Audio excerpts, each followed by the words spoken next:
नमस्कार दोस्तों, मैं शशि सिंह आज आपको हिंदी साहित्य के इतिहास में आदिकालीन साहित्य के अंतर्गत अपभ्रंश साहित्य के बारे में बताऊंगी कि अपभ्रंश साहित्य क्या होता है।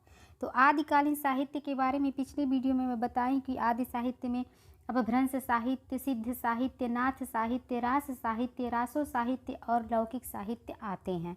तो आज हम बात करेंगे अपभ्रंश साहित्य के बारे में। तो अपभ्रंश भाषा का जो विकास हुआ है वो 500 ईस्वी से 1000 ईस्वी तक माना जाता है। अपभ्रंश भाषा का विकास 500 ईस्वी से 1000 ईस्वी तक माना जाता है। अपभ्रंश भाषा में साहित्य का जो आरंभ है वो 8वीं शताब्दी से 13वीं शताब्दी के मध्य हुआ था। अपभ्रंश भाषा में साहित्य की जो रचना हुई है, साहित्यिक रचना, वो 8वीं शताब्दी से 13वीं शताब्दी के मध्य माना जाता है। अपभ्रंश का शाब्दिक अर्थ होता है संस्कृत से बिगड़ा हुआ स्वरूप, यानी कि संस्कृत पाली प्राकृत भाषा बोली ही जा रही थी, तभी भारत के उत्तर पश्चिम से यानी सिंध प्रांत में विदेशियों का आगमन हुआ।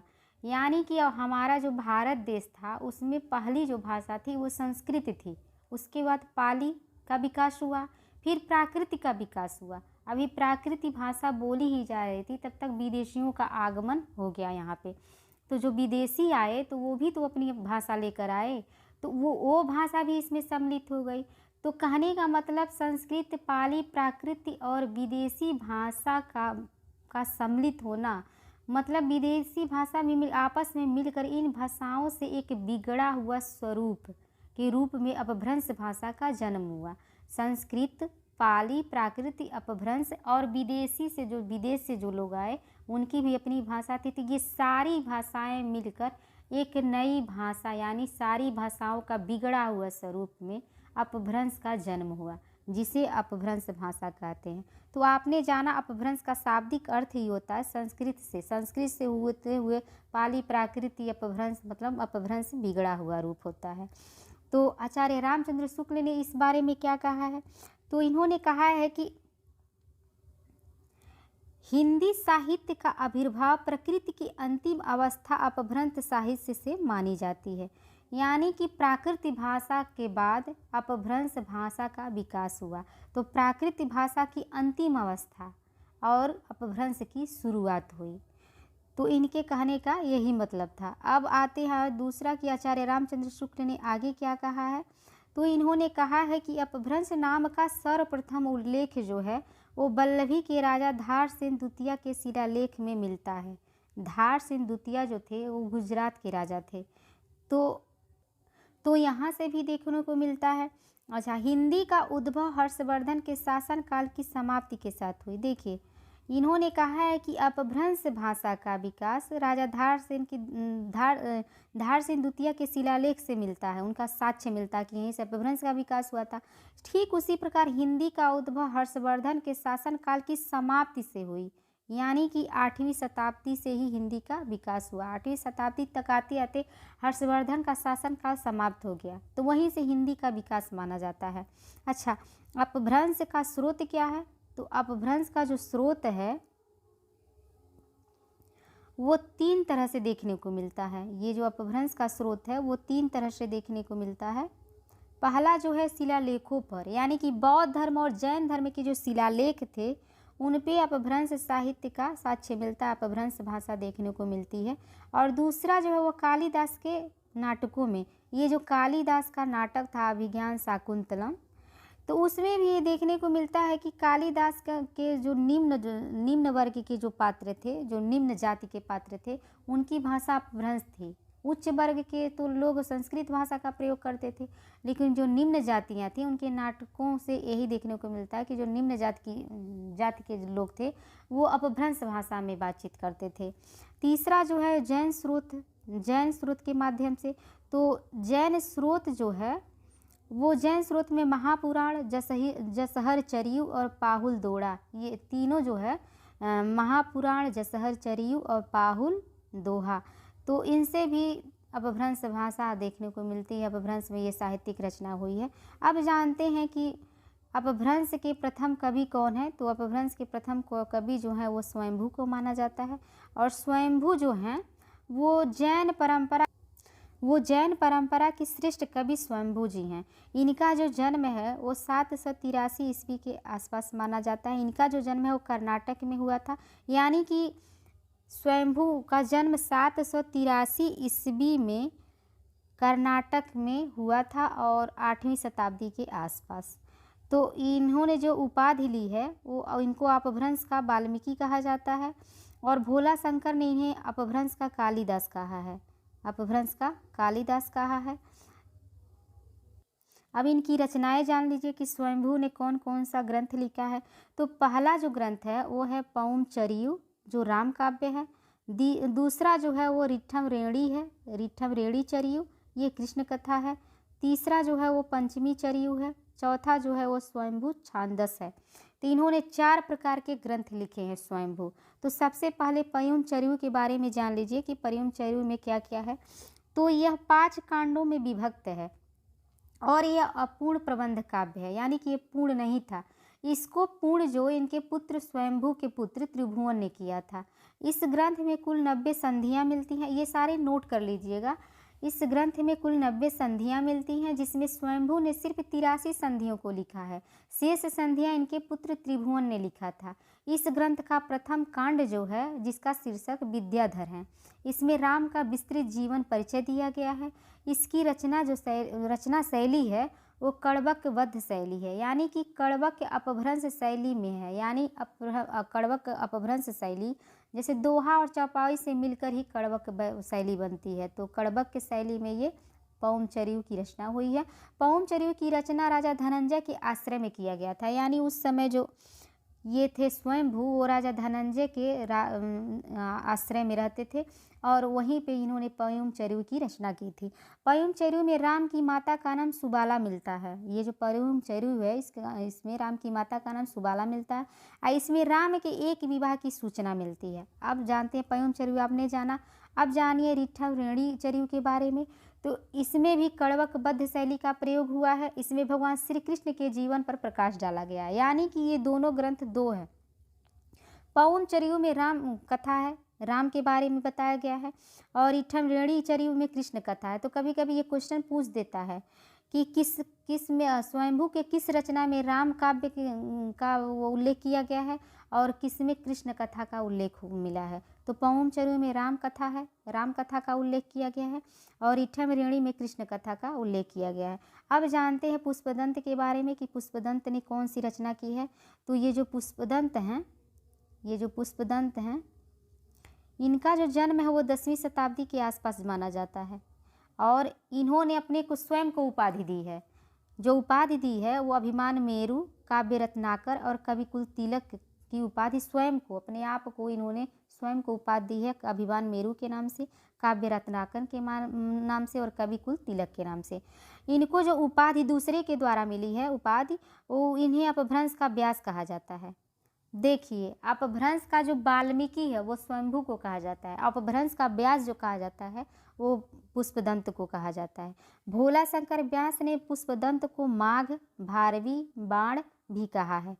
तो यहाँ से भी क्वेश्चन बनता है कि पुष्पदंत को माघ, भारवी और बाण किस लेखक ने कहा है।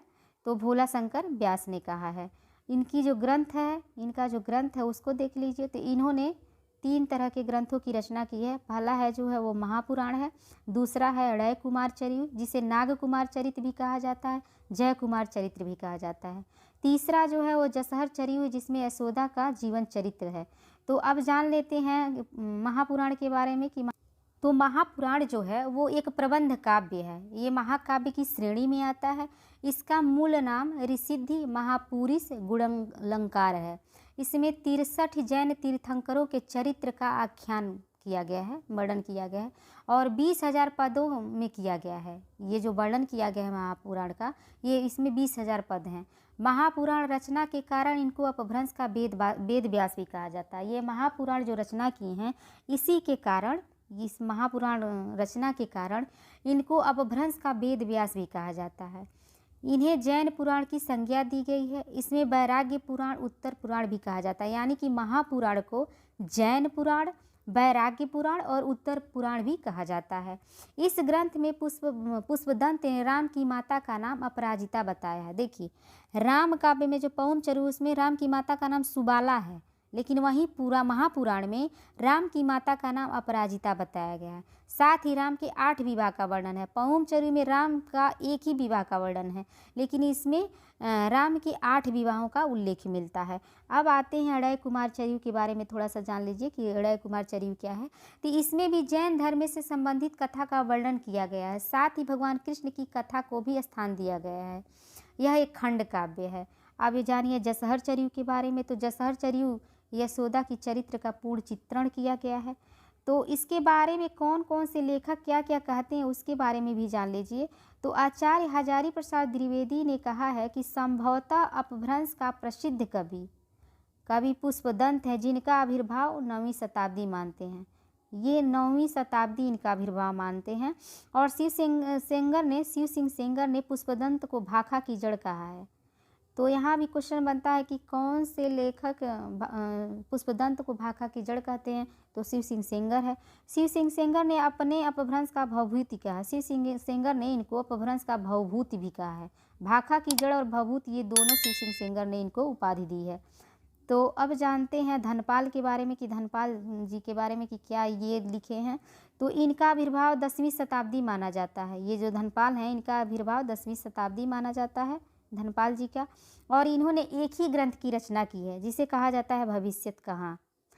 इन्होंने एक ही ग्रंथ की रचना की है जिसे भविष्यत कहा नाम से जाना जाता है। इसमें सूर्य पंचमी रास भी कहा जाता है। ये जो भविष्यत रास है इसको सूर्य पंचमी रास भी कहा जाता है, जिसमें देखा जाए तो एक व्यक्ति के संघर्ष की कथा वर्णित है, जो कि वणिक यानी बनिया की कथा है। इसमें जो है भविष्यत कहा में एक बनिया की कथा है। पाश्चात्य विद्वान डॉक्टर विक्टर नित्ज महोदय ने इस रचना को रोमांटिक महाकाव्य की संज्ञा दी है। विक्टर जो नित्ज हैं महोदय हैं, इस रचना को रोमांटिक काव्य की संज्ञा दिए हैं। अब आइए जानते हैं जोइंदू उर्फ योगिंदर के बारे में कि इन्होंने क्या रचनाएं की हैं। तो इनके बारे में जान लेते हैं। जोइंदू का समय जो है वो 9वीं शताब्दी माना जाता है। इन्होंने जिस ग्रंथ की रचना की है 9वीं शताब्दी माना जाता है। और जिस ग्रंथ की रचना की है वह परमात्मा प्रकाश और योगसार, इन्होंने 2 ग्रंथों की रचना की है। इन रचनाओं के माध्यम से अपभ्रंश साहित्य में दोहे काव्य परंपरा की शुरुआत अविरल एवं अखंडित धारा प्रभावित होती है। यानी कि परमात्मा प्रकाश और योगसार के माध्यम से अपभ्रंश साहित्य में दोहे काव्य परंपरा की अविरल एवं अखंडित धारा प्रभावित होती है। यानी दोहे परंपरा की शुरुआत जोइंदू से हुई है। ये आप जान गए। अब जानिए अब्दुल रहमान के बारे में। तो अब्दुल रहमान को अदहरमान अब्दुल रहमान भी कहा जाता है। इनको तीनों नाम से संबोधित किया जाता है। इनका जो समय काल है वो 13वीं और 12वीं और 13वीं शताब्दी के आसपास माना जाता है। इनका समय काल 12वीं और 13वीं शताब्दी के मध्य माना जाता है। इनका जो जन्म है, जन्म स्थान पश्चिम दिशा में स्थित मलेच्छ देश में हुआ था। इनका जो जन्म है अब्दुल रहमान का वो मलेच्छ देश में हुआ था। इनके पिता मीर सेन आरच थे। इनके पिता का नाम मीर सेन आरच था। और इनकी जाति के बारे में कुछ लोग इन्हें जुलाहा और कुछ लोग इन्हें कोरी कहते हैं। इनके जाति के बारे में मतभेद है। कुछ लोग इन्हें जुलाहा भी कहते हैं, कुछ लोग इन्हें कोरी भी कहते हैं। जैन साहित्य जो है, जैन उत्तर साहित्य में लौकिक प्रेम काव्य की शुरुआत संदेश रासक से होती है। इनका जो ग्रंथ है वो है संदेश रासक। हिंदी साहित्य में भारतीय भाषा में रचना करने वाले प्रथम मुसलमान कवि माने जाते हैं। हिंदी साहित्य में प्रथम हिंदी भाषा में रचना करने वाले मतलब हिंदी साहित्य में प्रथम रचना करने वाले प्रथम ये मुसलमान कवि हैं। इसके पहले कोई मुसलमान कवि ने रचना नहीं की थी। संदेश रासक श्रृंगार परंपरा की सर्वप्रथम रचना मानी जाती है। ये संदेश रासक है, ये श्रृंगार परंपरा की सर्वप्रथम रचना मानी जाती है। ये अवध भाषा में लिखा गया विरह काव्य है। ये संदेश रासक जो है वो अवध भाषा में लिखा गया एक विरह काव्य है। और इस ग्रंथ में विक्रमपुर की एक वियोगिनी की कथा का वर्णन है। इस संदेश रासक में विक्रमपुर की एक वियोगिनी की कथा का वर्णन है। इस वियोग वर्णन में षण ऋषु परंपरा का पालन किया है, यानी खड़ ऋषु परंपरा का पालन किया गया था। ये भारतीय भाषा में रचित किसी भी इस्लाम धर्मावलंबी की प्रथम रचना है, यानी कि भारतीय भाषा में पहली बार कोई मुसलमान कवि ने ये रचना की थी। अब जानते हैं राम सिंह के बारे में कि राम सिंह क्या करते हैं। तो राम सिंह ने कौन सी रचना की है, तो इनका समय काल जो है वो 12वीं शताब्दी के आसपास माना जाता है राम सिंह, और इन्होंने पाहुल दोहा की रचना की है, पाहुड़ दोहा। इस रचना में इंद्रिय सुख एवं सांसारिक सुखों की निंदा की गई है तथा त्याग, आत्मज्ञान और आत्मानुभूति को महत्व दिया गया है। इस रचना में सांसारिक सुख और इंद्रिय सुख की निंदा की गई है तथा त्याग, आत्मज्ञान और आत्मानुभूति को महत्व दिया गया है। अब जानते हैं हेमचंद के बारे में कि हेमचंद ने क्या किया है। तो हेमचंद, इनका समय काल जो है वो 12वीं शताब्दी निर्धारित किया गया है। हेमचंद गुजरात के सोलंकी राजा सिद्धराज जयसिंह और उनके जो भतीजे थे, इनका समय काल 12वीं शताब्दी निर्धारित किया गया है। हेमचंद्र गुजरात के सोलंकी राजा सिद्धराज जयसिंह और उनके भतीजे कुमारपाल के दरबार में रहते थे।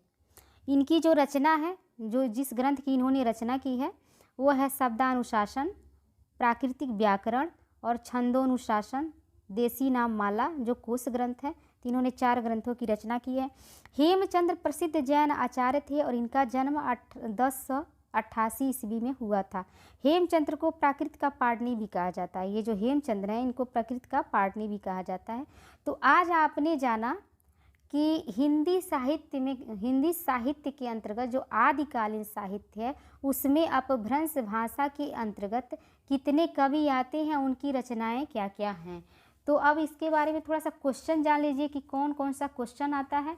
तो पहला क्वेश्चन ये बनता है कि अपभ्रंश को पुरानी हिंदी नाम किसने दिया था। अपभ्रंश को पुरानी हिंदी का नाम किसने दिया, तो चंद्रधर शर्मा गुलेरी ने।